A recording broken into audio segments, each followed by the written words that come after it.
Hello, I'm Wayne Hay in Kuala Lumpur with the top stories on Al Jazeera.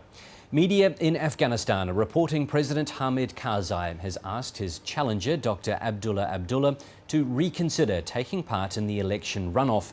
Dr. Abdullah pulled out of Saturday's poll because of concerns about fraud.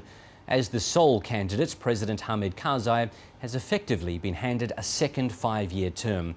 But concerns remain over security for the upcoming vote and the legitimacy of the government. James Bays has more.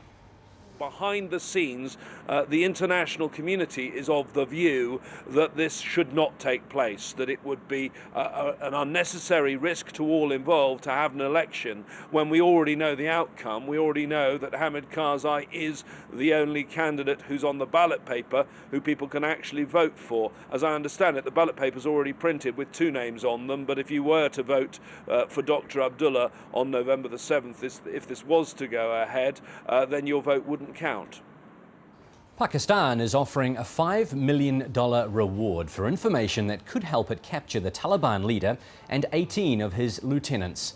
The advertisement appeared on the front of the News Daily newspaper and also on domestic television channels. The highest bounty is on the leader Hakimullah Masood's head at $500,000. A military assault on Hakimullah's South Waziristan stronghold is now in its 3rd week.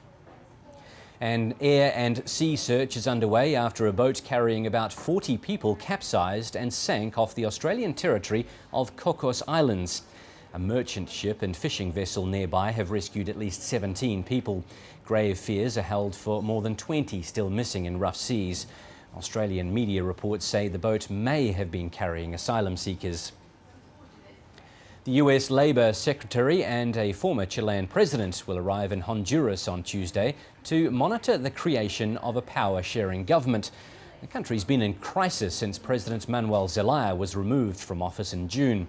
The delegates will also try to ensure that all sides recognise the November presidential elections. Well, much more on our website, aljazeera.net/English.